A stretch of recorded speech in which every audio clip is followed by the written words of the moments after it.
Well, joining me on Newsnight is Fola Alona. There he is, Ntsako Congolese election observer and also Brand SA Play Your Part ambassador. Ntsako Mhlanga joining us this evening. Ntsako, you look particularly beautiful this evening on Africa Day. Alana, you made a good effort on Election Day, on Africa Day. Good to have you both with us.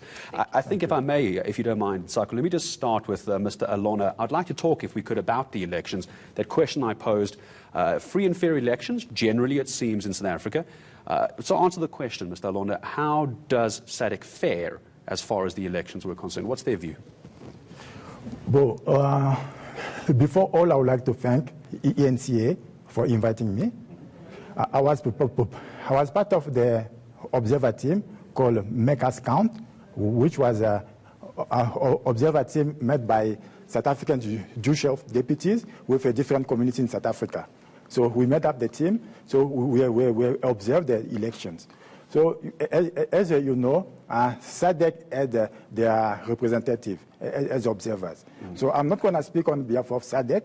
I'm going to speak on behalf of Make Us Count. The election that I've observed on the 8th of May, they were very credible. The standards were very high. You know, it's unbelievable to find that people were so dedicated at all levels.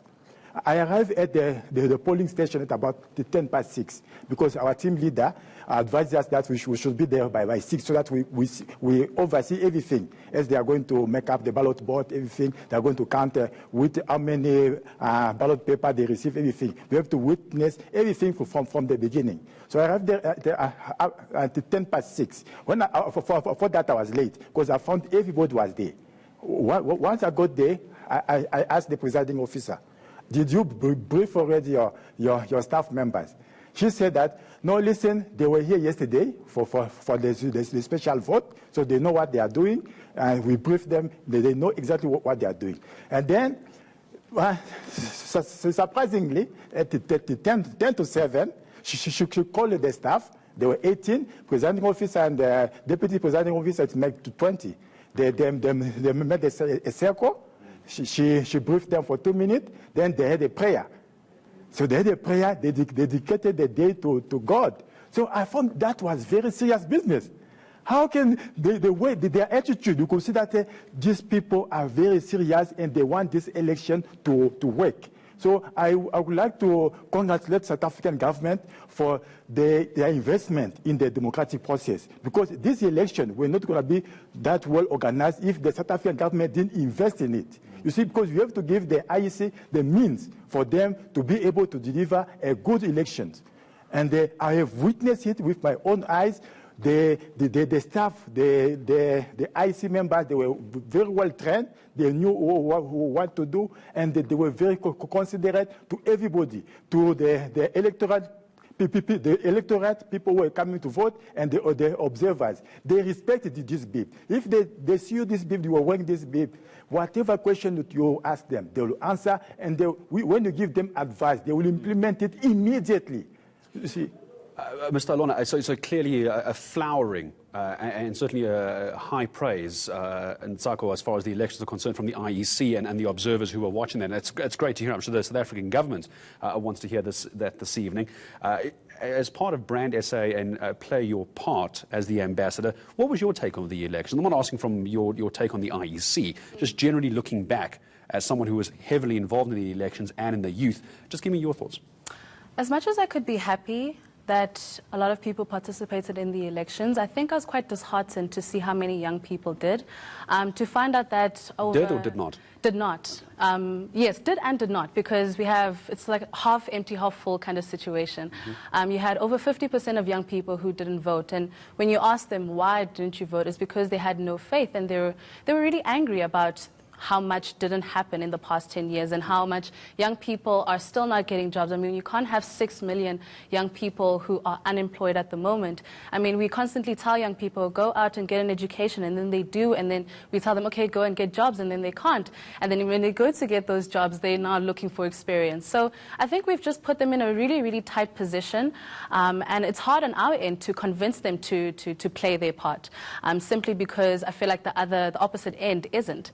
We not doing enough to get young people in the job market. And Ntsako, I'm going to come back to you about the importance of trying to get youth in South Africa, A, and B, in Africa to vote. But I'd like to put that question to you, Mr. Alona, if I can. With your experience in Congolese elections, do you think there were any successes or even failures in the South African elections on the 8th of May that you can take back to Congo and give that to your counterparts there? Part A of your question. And part B, how does the youth view the elections in Congo, in the Congo? Do they care? Do they vote? Yes, I'll start with the second question. The youth in Congo are very much interested in elections because of the civic education.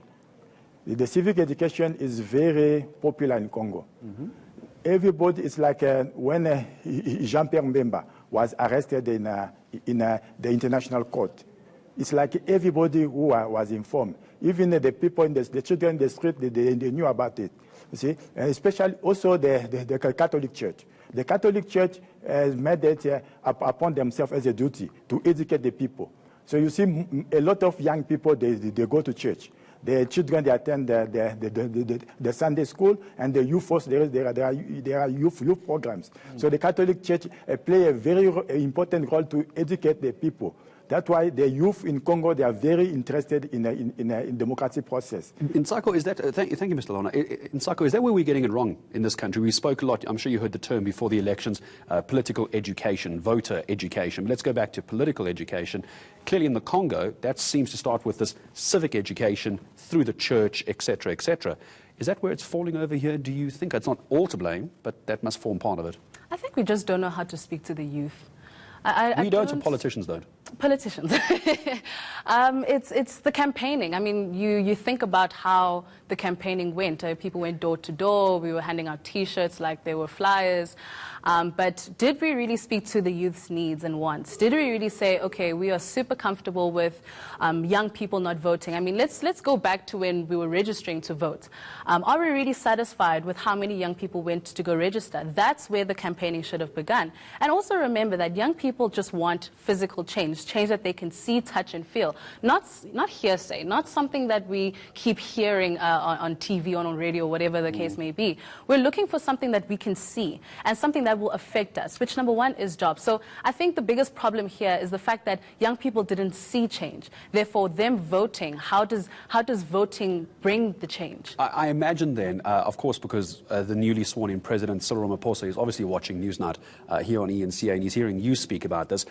If you give him one piece of advice, not for these past elections, it's water under the bridge by now, for the next general elections, Mr. Ramaphosa, you're busy listening to Ntsako Mhlanga. What advice are you giving him? Give him one thing, one tangible thing that you want to see as play your part that he can do in the strategy for the next 5 years? Well, first, congratulations to our president. I think it's quite an amazing thing that happened today at Loftus.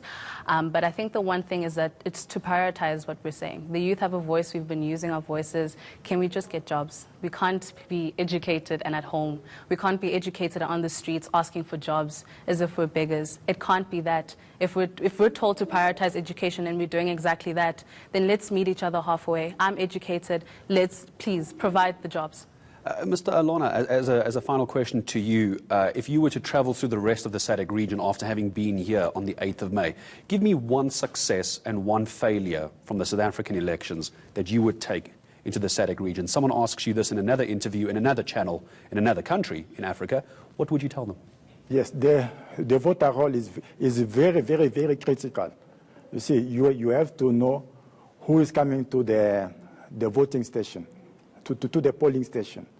We witnessed that the scanning machine, when people they queue, they scan your ID, but that scan machine was not linked to the central server.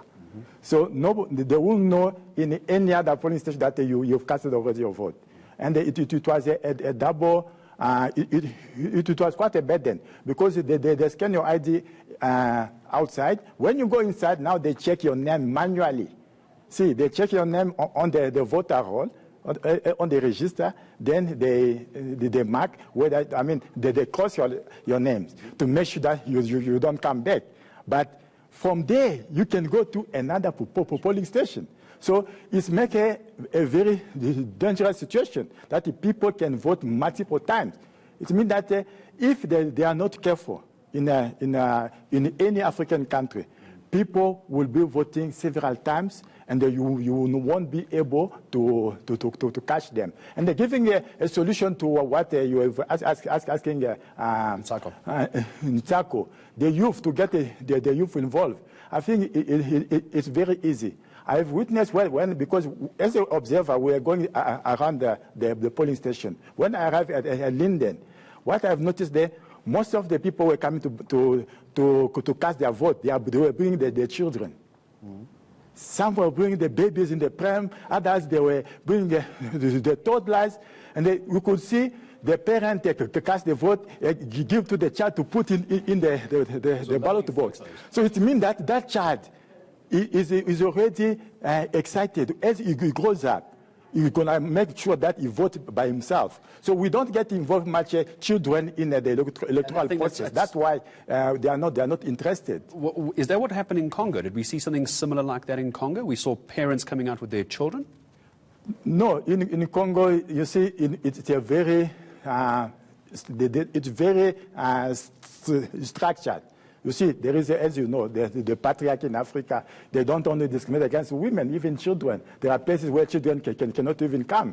You see, so I'm not talking about Congo here. I'm talking about South Africa. South Africa, what I've witnessed myself, there were people, especially at Linden polling station, a lot of them were bringing their children. So imagine if you bring a child who is 6 years old, you bring him again when he is 11. You bring him again when he is 16. And at Northcliffe, there was a teenager. They didn't want him to come in. He said, no, you are too old.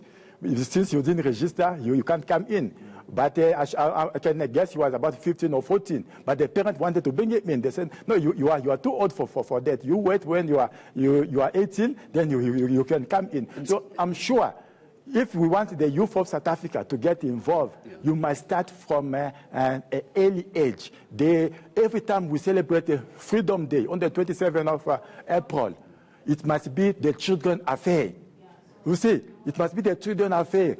From the kindergarten to the primary school. Those are the people who should be celebrating the Freedom Day. Those are the people who should be celebrating the Day of Reconciliation in December. Then we get them interested in the democracy. Alona, I can see that you clearly have a lot of excitement about the youth, and I'm sure that Mr. Alona is almost doing your job for you. But you mentioned that it's up to the politicians. My final question to you, it's going to be two parts again. I like two-part questions. Sure. One, does Mr. Alona make a very good point that, yes, you can ask the politicians about speaking to the youth, but you're standing there in the voting line with your own child. Surely parents must play their part. And then B, I think so many people are going to want to talk to you on social media and try and find you. So answer the first part and then tell us where we can find you. I love what he said, that culture. Not only are you building a culture of voting, but you're educating your child about the importance of voting. You're educating them about the history of it and why it's so significant. I think that's absolutely brilliant. And I think once we try to adopt that, I mean, it doesn't even have to be your child. It doesn't have to be it could be your friends. I mean, in my circle of friends, 10 people didn't vote, and I'm really disappointed. I feel like, did I really do my job?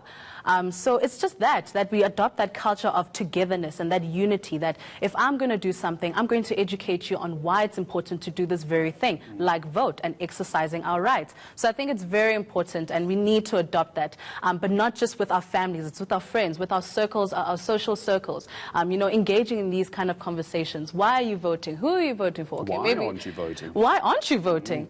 And if you're not voting, let me educate you on why you should and why it's important to do that. So that culture, definitely. And the second question is social media. I'm at Ntsako _Mhlanga, Ntsako, Mhlanga. I feel like I have to spell it.